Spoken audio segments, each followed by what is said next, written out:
कहानी शुरू होती है और हम एक lower middle class Korean family को देखते हैं जो बेसमेंट में रह रही है। इस परिवार में पिता किम की टेक, मदर चोंग सुंग और बेटी किम जुंग और बेटे का नाम की वुंग होता है। ये सब सियोल शहर में इस छोटे से बेसमेंट में रहा करते हैं, जहाँ हम की वुंग को देखते हैं जो इंटरनेट का कनेक्शन न मिलने के कारण परेशान था क्योंकि पड़ोसी ने अपने वाईफाई का पासवर्ड चेंज कर दिया है। जब की वुंग अपनी बहन कीजंग से पूछता है कि तुम्हें इसका कोई अंदाजा है कि पड़ोसी ने क्या वाईफाई का पासवर्ड रखा होगा, तो वो इस बारे में नहीं जानती। जब ये अपने बेसमेंट में हर कोने में जाकर कोई नया वाईफाई ढूंढ रहे थे जिससे ये कनेक्ट हो सके, तो इन्हें अपने टॉयलेट के पास एक वाईफाई मिल जाता है क्योंकि किसी कैफे का था जो हाल ही में यहाँ नया खुला है। उसे ये लोग कनेक्ट कर लेते हैं और तब कीवुंग की माँ चॉकसुंग उसे व्हाट्सएप चेक करने के लिए कहती है क्योंकि उसे पिछला जनरेशन कांटेक्ट करने वाली थी बॉक्सेस बनाने के लिए। यहाँ इन्हें बॉक्सेस बनाने का काम मिल जाता है। जब ये उन बॉक्सेस को बना रहे होते हैं तो कीवुंग इन्हें इंटरनेट से एक वीडियो दिखाता है। उस वीडियो में एक लेडी ऐसे ही बॉक्सेस को काफी तेजी से फोल्ड कर रही थी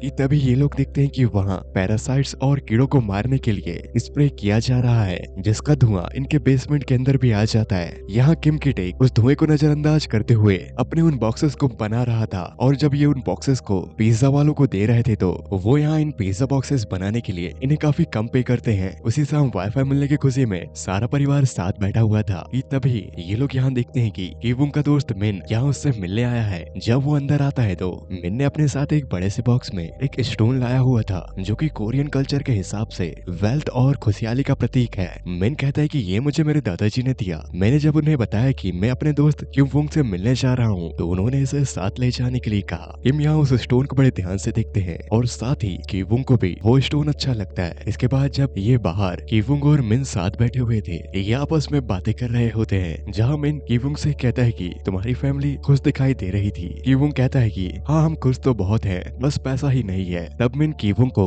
फोन में एक फोटो दिखाता है और उसे कहता है कि ये मेरे स्टूडेंट है। अब क्योंकि मैं अब्रॉड जा रहा हूँ तो मैं चाहता हूँ कि तुम इसे ट्यूशन पढ़ाओ। ये अमीर फैमिली से है तो ट्यूशन पढ़ाने के तुम्हें अच्छे पैसे मिल जाएंगे। पर कीवुंग कहता है कि वो मुझे ये काम क्यों देंगे, मेरे पास तो कॉलेज की डिग्री भी नहीं है। मिन कहता है कि मैं अपना रिकमेंडेशन दे दूंगा। और जहाँ तक ये डिग्री की बात है तो तुम बताया करते थे ना तुम्हारी बहन फोटोशॉप अच्छा चला लेती है, तो उसे कहकर तुम एक फर्जी डिग्री बना सकते हो। और मिन कीवुंग को दहाई का ख्याल रखने के लिए कहता है और इस बात से हमें पता चलता है कि मिन दहाई को पसंद करता है और उसे पढ़ाने का काम ऐसे भरोसेमंद दोस्त को दे सकता है जो उसका ख्याल रख सके। और मिन की नजरों में उसका ये काम सिर्फ कीवुंग कर सकता था। इसके बाद हम कीजंग को देखते हैं जो कीवुंग की मदद कर रही थी उसके लिए फेक डिग्री बनाने के लिए। और यहाँ कीवुंग इस काम को करने के लिए फोटोशॉप का अच्छा इस्तेमाल करती है। जब घर पर कीवुंग वो सारी बात बताता है, साथ ही कीजंग की बनाई हुई हार्वर्ड की डिग्री जब अपने पिता को दिखाता है तो वो तो उसे देखते ही हैरान हो जाते हैं। कीवुंग अपने फादर से कहता है, पापा ये मेरे लिए कोई धोखेबाजी या क्राइम नहीं है, मैं अगले साल इसी कॉलेज में जाऊंगा,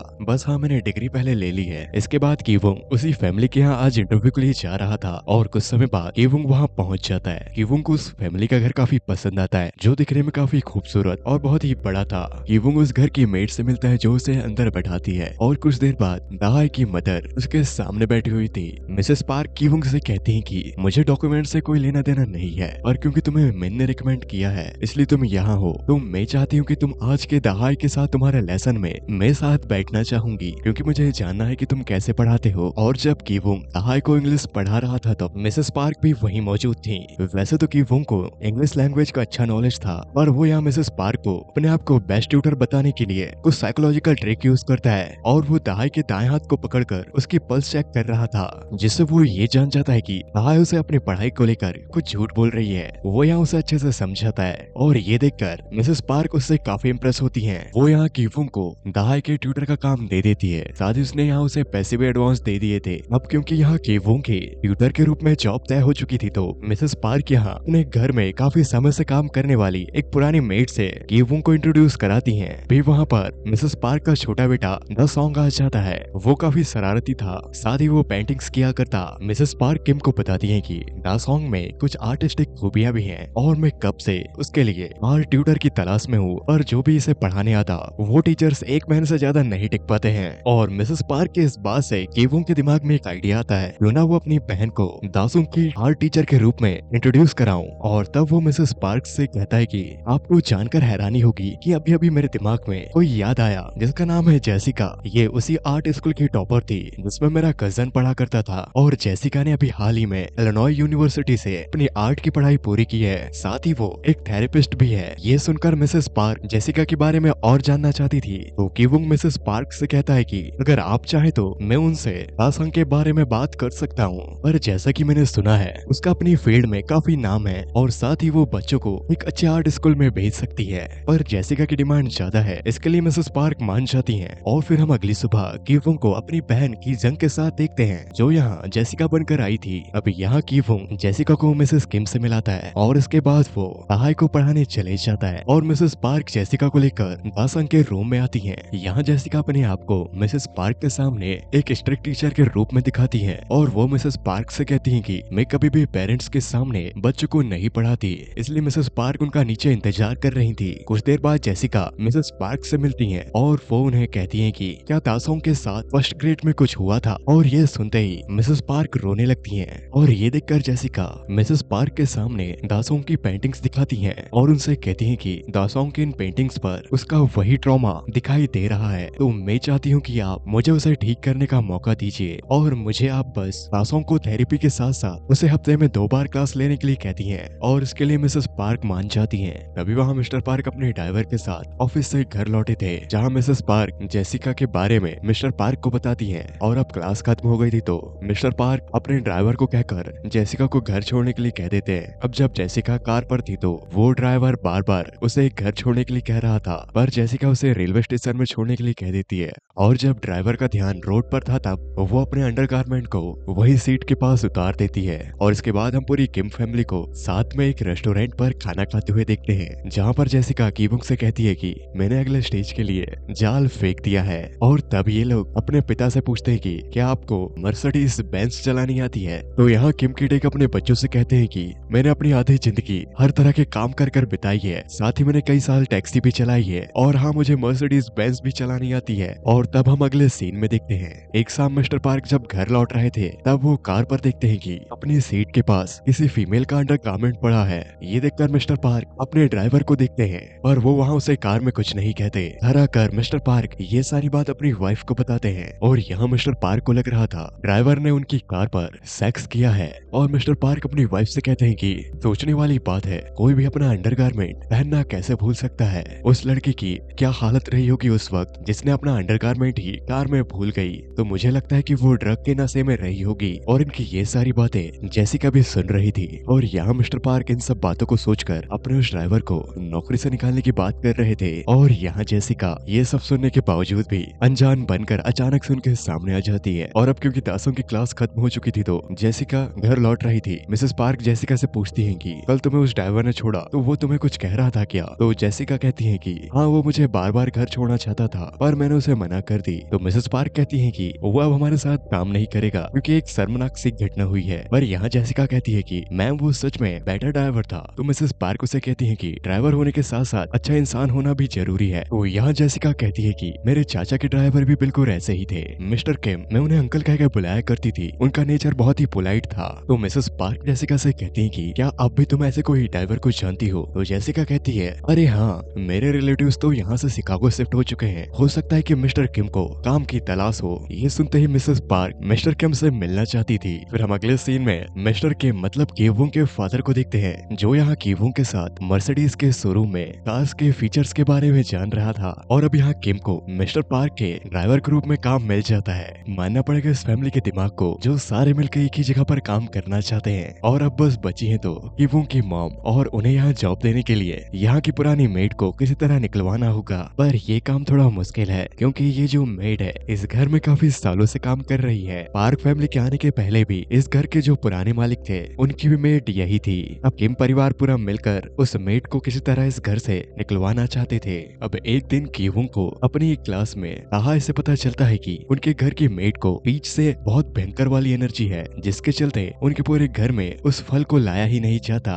पीच जिसे हिंदी में आड़ू का फल कहते हैं। और अब ये लोग इसी कमजोरी का फायदा उठाएंगे और उस पीच के फल की ऊपरी सतह को अपने पास इकट्ठा कर लेते हैं, क्योंकि इस फल का थोड़ा सा भी पाउडर अगर उस मेड के आसपास आ जाए तो एलर्जी के चलते उस मेड की पूरी बॉडी पर रैश हो जाएंगे, मतलब सांस लेने में तकलीफ, अस्थमा, यहाँ तक कि जान पर भी बनाएगी। और यहाँ होता भी ऐसा ही है, उस मेड को हॉस्पिटल जाना पड़ता है। और तब हॉस्पिटल में किम आता है। किम यहाँ उस मेट को फोन में बात करते हुए अपने साथ सेल्फी में कैप्चर कर लेता है और उसी सेल्फी को अनजान बनकर मिसेस पार्क को दिखाता है, ये कहते हुए कि मुझे लग रहा है कि ये शायद घर की मेड है। मिसेस पार्क कहती है, हाँ ये तो हमारे घर की ही मेड है, ये हॉस्पिटल में क्या कर रही है। तब यहाँ पर किम ईवोंग की बताई हुई हर एक लाइन वर्ड बाय वर्ड जैसा उन्हें उसे सिखाया था वैसा बोलने लगता है कि मैं सुनने की कोशिश नहीं कर रहा था, मैं सुनने की कोशिश नहीं कर रहा था, पर क्या करूं, उसकी आवाज इतनी तेज थी कि मेरे कानों तक पहुंच गई और ना चाहते हुए भी मैंने उसकी बातें सुन ली। उसने कहा कि वो ट्रिब्लो क्लासेस से पीड़ित है। वो ये बात फोन पर चिल्ला चिल्ला कर कह रही थी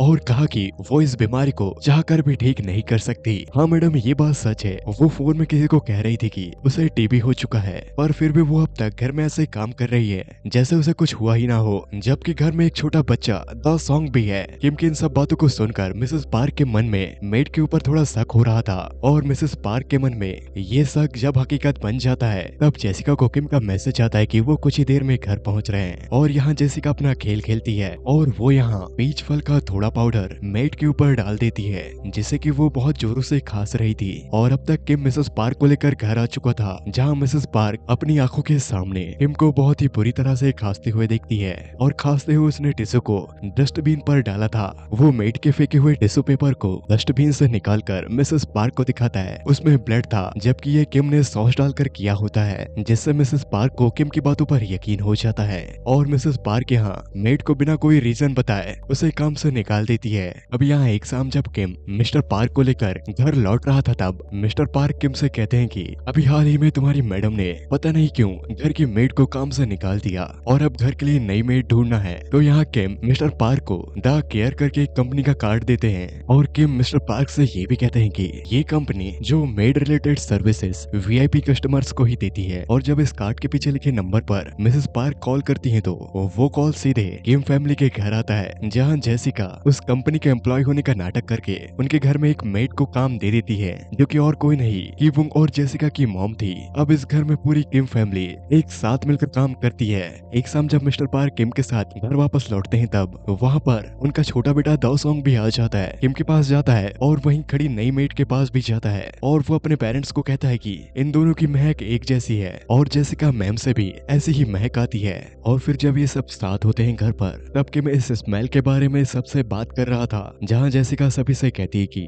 बेसमेंट में रहने की वजह से सिलन की बदबू है। अभी वहाँ एक नशेड़ी इनके बेसमेंट के पास टॉयलेट कर रहा होता है जिसे भगाने कीवुंग और किम जाते हैं और उसे वहाँ से भगाने के चलते ये लोग एक दूसरे के ऊपर ही पानी फेंक रहे थे। अब यहाँ पूरी पार्क फैमिली दासोंग के बर्थडे पर कैंपिंग के लिए जा रही थी और ये वापस अगले सुबह तक आएंगे। अब इस पूरे घर पर अकेली मेड थी मतलब कीवुंग की मॉम थी और हम तभी देखते हैं यहाँ पर पूरी किम फैमिली आ चुकी है जो इस घर पर आराम कर रही है और ये यहाँ पार्क फैमिली के आने से पहले तक इस घर पर रहेंगे। ये यहाँ इस आलीशान घर का मजा ले रहे होते हैं। अब रात के समय अचानक से घर की डोरबेल बजती है। ये सुनते ही पूरा किम परिवार डर जाता है और जब ये देखते हैं कि बाहर कौन है तो वो इस घर की पुरानी मेड होती है जो पहले यहाँ काम किया करती थी। वो नई मेड से कहती है कि उसे घर के अंदर आना है, उसका कुछ जरूरी सामान घर के अंदर छूट गया है। ये सुनकर कीवुंग की मॉम उसे ना चाहते हुए अंदर आने देती है। उस पुरानी मेड को यहाँ पता था कि पार्क फैमिली आज घर पर नहीं है। वो अंदर आकर किचन के बेसमेंट में चली जाती है। यहाँ जेसिका, कीवुंग और किम छुपे हुए होते हैं। वो पुरानी मेड काफी देर से बेसमेंट के अंदर गई थी।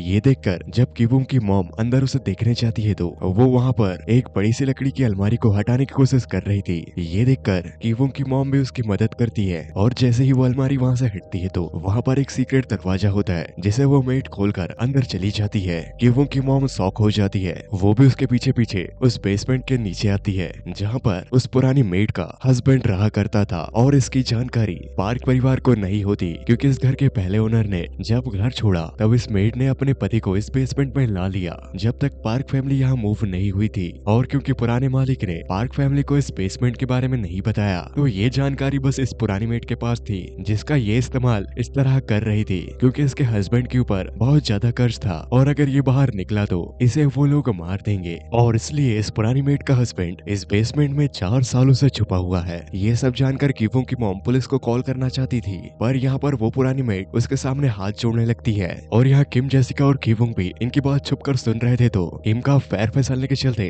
वो अचानक से इनके सामने आ जाते हैं। ये देखते ही वो पुरानी मेड इनका वीडियो बनाने लगती है और इस वीडियो में कीवुंग ने किम को पापा कह के बोला था जिससे कि अब बाजी पूरी तरह से पलट जाती है है और जहाँ पुरानी मेड नई मेड के सामने गिड़गिड़ा रही थी, अब यहाँ उल्टा हो रहा था और कीवों की मॉम उसे उस वीडियो को पार्क फैमिली को भेजने से मना करती है और वो पुरानी मेड यहाँ उनको ब्लैकमेल करते हुए उन लोगों के सामने रिकॉर्ड किए हुए वीडियो को हथियार बनाकर उस बंकर से अपने हस्बैंड को लेकर ऊपर आ जाती है, क्योंकि कई दिनों से उसके हस्बैंड ने फ्रेश एयर नहीं ली थी और यहाँ वो मेड किम फैमिली को घुटनों में बैठाकर उनका मजाक उड़ा रही थी, साथ ही उनको बुरा भला भी कह रही थी। और जब वो पुरानी मेड अपने हस्बैंड के साथ बात करने में खोई हुई थी, तभी अचानक किम फैमिली उन पर हमला कर देती है और यहाँ इनके बीच हाथापाई चालू हो जाती है उस फोन को लेकर। और जैसे तैसे कर वो फोन किम के हाथ में आता है कि तभी अचानक घर का फोन बजता है और जब किम की मॉम उस फोन को उठाती है तो दूसरी तरफ पार्क फैमिली थी, जहाँ मिसेस पार्क नई मेड से ये कह रही होती है कि हम घर जल्द ही पहुंचने वाले हैं, तो तुम हमारे खाने के लिए कुछ बना दो, क्योंकि पानी ज्यादा गिरने के कारण हमें कैंपिंग कैंसिल करनी पड़ी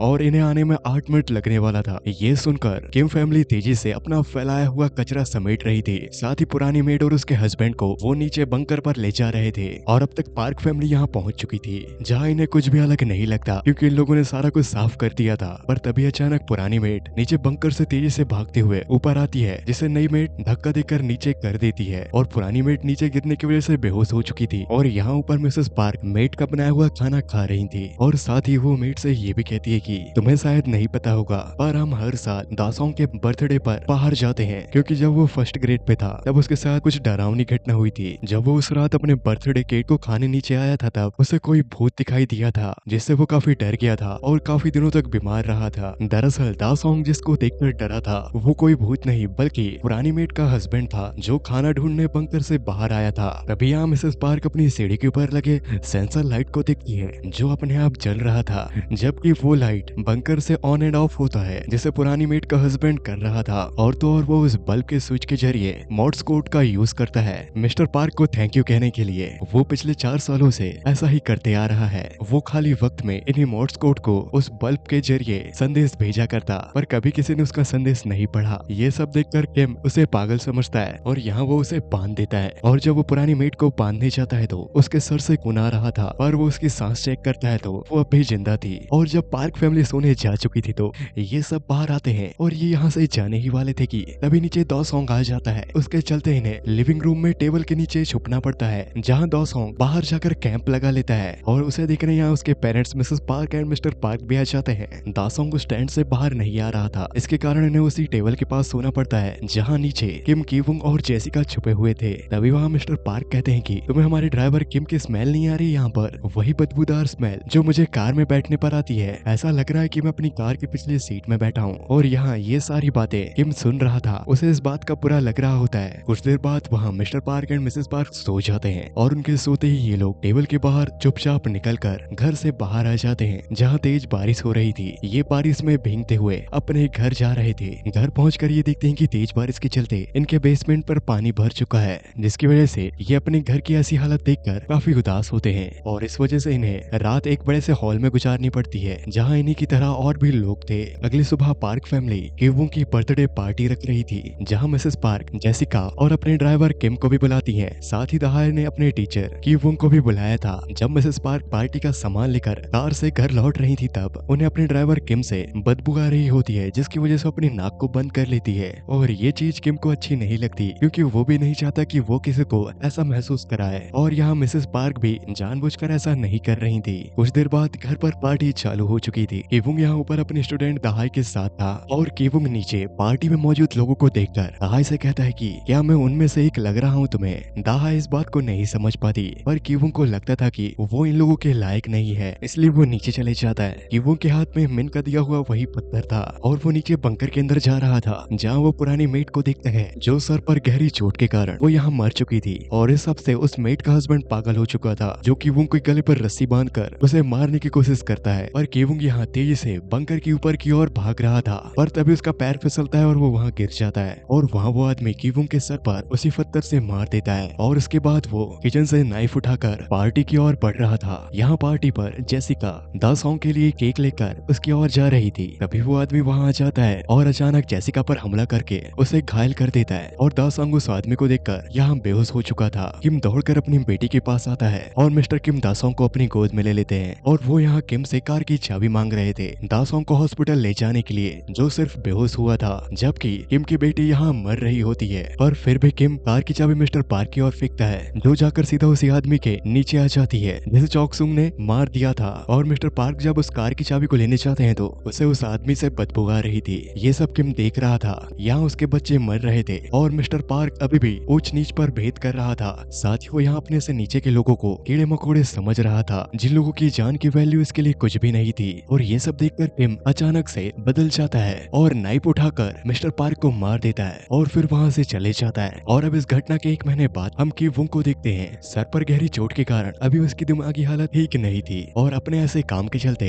इन्हें अदालत में पेश किया जाता है, जहाँ इन्हें कोई बड़ी सजा नहीं दी जाती और इन्हें फाइन चार्ज करके छोड़ दिया जाता है। और उसके बाद हमें पता चलता है कि उस घटना में की जंग उर्फ जेसिका की मौत हो चुकी है और उस घटना के बाद से ही किम की टेक मतलब की वुंग के पापा लापता थे। यहाँ कोई नहीं जानता था कि वो कहाँ चले गए। पुलिस भी किम का पता नहीं लगा पाई। धीरे धीरे ये घटना लोगों के दिमाग से गायब हो गई और अब पुलिस वालों ने भी किम फैमिली का पीछा छोड़ दिया। अब हर दिन किम उस घर को पहाड़ से देखने लगा और अब उस घर में एक जर्मन फैमिली रहने लगी थी। उसे लगता था कि उसके पापा हो ना हो उसी घर पर छुपे हैं। और एक दिन रात हो जाने पर कीवुंग उस घर की ओर देख रहा था, तब उस घर का एक बल्ब मॉर्स कोड की तरह वो बल्ब ब्लिंक कर रहा था। मॉर्स कोड का इस्तेमाल डॉट डॉट और डैश डैश के जरिए यूज किया जाता था सीक्रेटली संदेश को भेजने के लिए। और क्योंकि कीवुंग पहले स्काउट में था तो उसे मॉर्स कोड समझता था। वो यहाँ उस बल्ब के डॉट डॉट और डैश डैश को अपने फोन में रिकॉर्ड कर लेता है और जब वो इसका मतलब जानता है तो ये लेटर कीवुंग के पिता ने ही लिखा था। उसमें उन्होंने लिखा था कि मैं इस घर के बंकर में छुपा हुआ हूँ। उस घटना के बाद मैं सीधा गैराज के अंदर चले गया और वहाँ से बंकर के अंदर छुप गया और फिर किम ने बंकर के अंदर पड़ी पुरानी मेट की लाश का अच्छे से अंतिम संस्कार किया और फिर किम बंकर में रहने लगा। और जब भी उसे भूख लगती तो वो घर के मालिक के सोने के बाद ऊपर किचन में आता और खाने का सामान लेकर वापस बंकर के अंदर चले जाता। ये सब जानने के बाद कीवुंग अपने पिता को लेटर लिखता है जिसमें उसका प्लान था कि वो जल्द ही बहुत सारा पैसा कमाएगा और उस घर को खरीद लेगा। उसके बाद आप फिर आजादी से उस घर पर रह सकते हो। पर ये सिर्फ कीवुंग की सोच थी, पर वो अब भी उसी बेसमेंट के अंदर रह रहा था। और इसी के साथ ये शानदार कहानी यहाँ पर समाप्त हो जाती है। उम्मीद करता हूँ आप लोगों को ये कहानी पसंद आई होगी।